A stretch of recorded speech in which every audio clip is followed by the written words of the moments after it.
Ina mana, ina reo, e rauranga tirama tēnā koutou katoa. Au te whaatalofa atu ma le whaaloalo ma lo le soifua maua ma le langi MMA. Before I get started, I do want to acknowledge that very shortly, Kingi Tuheitia will soon make his last journey on his Waikato awa and to the resting places of his ancestors' taupiri. Yesterday I had the honour of being at Turanga Waiwai Marae with my colleagues. I was in awe of the almost military style logistics of Tainui Waikato and the manaaki of those who came to pay their last respects to Kingi Tuheitia. This was off the back of their mahi for Koroneihana a couple of weeks just earlier. So I mihi to them, to those gone before us, and to Kingi Tuheitia Potatau te whirowhiro te whetū. Kei te mihi atu ki a rātou kua whetū rangitia, haere, haere, haere atu rā. Thank you to the Financial Services Council for the opportunity to speak and to you all for the warm welcome and for having me here today. Can I also acknowledge Madison Reedy, a bit of a fangirl moment. For those of you that who haven't seen the news, Madison was also named in the Forbes 30 under 30. So I just want to acknowledge that's a huge achievement for a Kiwi. So I just, if you'd like to join with me, just acknowledging Maddie for that.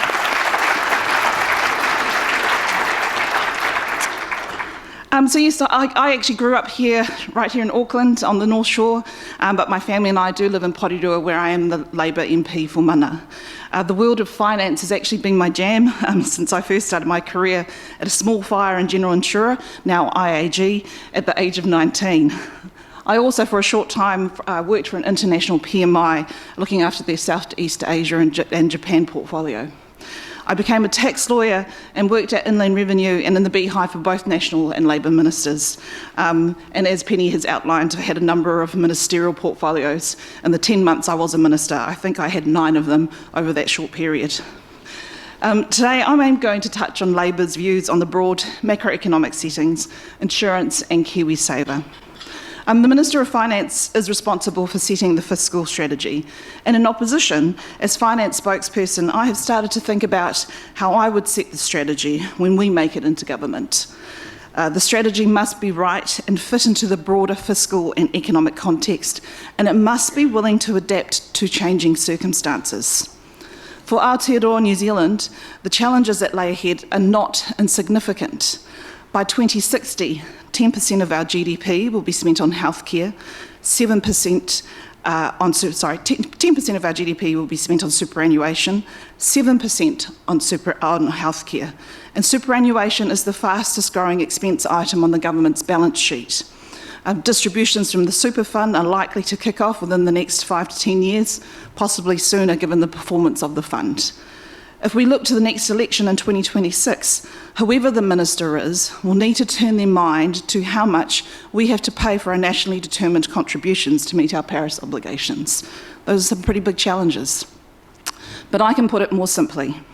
As a mother of 8, I'm thinking, what is the world I want to leave my children and other people's children, our next generation, when they retire? Judging by the way we are tracking on infrastructure, housing, employment and low levels of productivity, it could be that the next generation is worse off than ours. And this is how I view economic policy, through an intergenerational lens. I'm willing to be the bearer of those tough choices because our next generation deserves better. To the here and now. Because of the worsening economic conditions, the Minister of Finance has had to borrow an additional $12 billion over the forecast period, with an associated additional $4 billion in interest payments.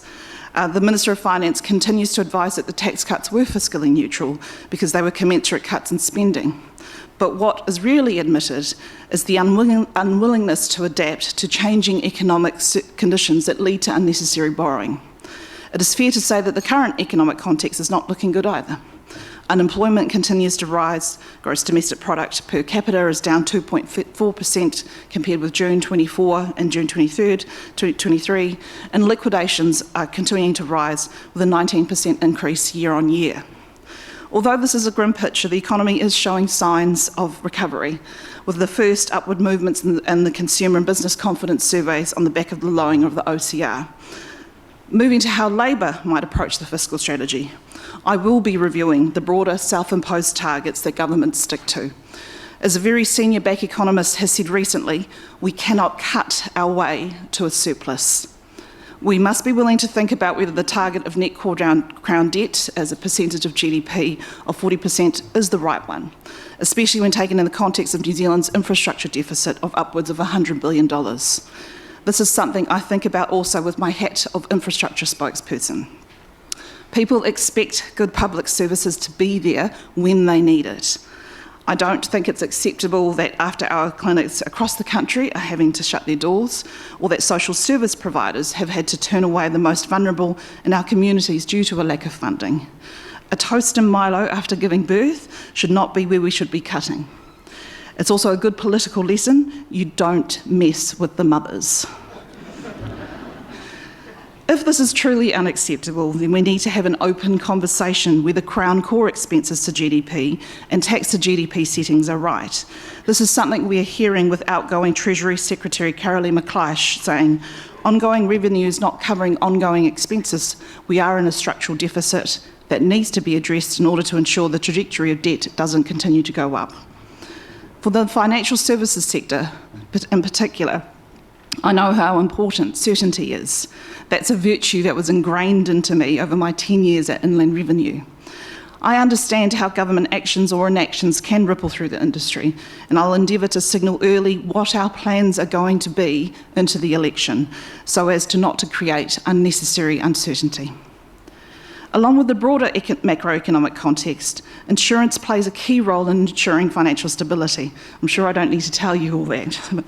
Insurance is an area that I feel strongly about and was the starting point of my career that led me to law.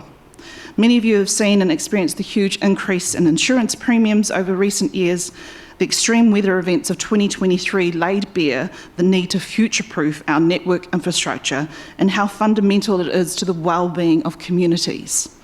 As we experience more frequent extreme weather events, and there is a greater transition to risk-based pricing for insurance, we should expect premiums to rise, especially for exposed communities. If insurers won't cover, then banks are unlikely to provide finance. A moral hazard occurs, and governments may be required to act. Insurers didn't anticipate the losses from a flood in Auckland. They never expected a cyclone of the level that they saw in the Hawke's Bay region. These types of events were not in their modelling, but now they are. Insurers and reinsurers look at what governments are doing to help adapt to climate risks, and quite frankly, they're not kind of seeing that much from this government. As Treasury has stated, climate change is perhaps our most significant risk to the sustainability of our well-being. As a country, we do need to show that not only we believe in climate change, but that we are taking climate adaptation seriously by understanding and mitigating natural hazard risks. Earlier in the year, Suncorp called for an enhanced central coordination on climate adaptation. But what has this government done? They cancelled the National Resilience Plan and the Climate Emergency Response Fund, both of which were helping communities adapt to the changing climate and investing in resilient, low-emissions infrastructure. The ACT Party has also recently submitted a bill that would stop regional councils from factoring negative effects of climate change in consenting decisions. As a nation, we must integrate resilience and climate change considerations into every aspect of our infrastructure planning and decision-making processes so that insurers can be confident the government is working to minimise risk. One of the great successes in this industry is KiwiSaver, introduced by a good friend, Sir Michael Cullen, the late Michael Cullen, by the 5th Labour government in 2007, and is now a treasured part of the landscape. I do want to acknowledge the Retirement Commissioner, Jane, who is in the crowd. I know you have been working hard around KiwiSaver and what politicians and policymakers can do to make it better. As KiwiSaver continues to grow, we need to think about whether it is living up to its potential and how the settings can be improved so it can continue to flourish. We'd also like to see more of these funds recycled locally. And in fairness to some providers, we are starting to see those investments. So I'm heartened to see how KiwiSaver continues to innovate and fees continue to reduce for the better of consumers and savers. So there's a lot to be explored, and I think we will probably do some in our Q&A session. But before I finish, I want to acknowledge the work that you do to help our communities and people plan for today and the future. The Labour Party stands ready to work constructively with you on improving how we provide stability to the financial services sector. I'm here today to listen, and I welcome the opportunity to engage with you all further. Ngā mihi nui kia koutou. Kia ora.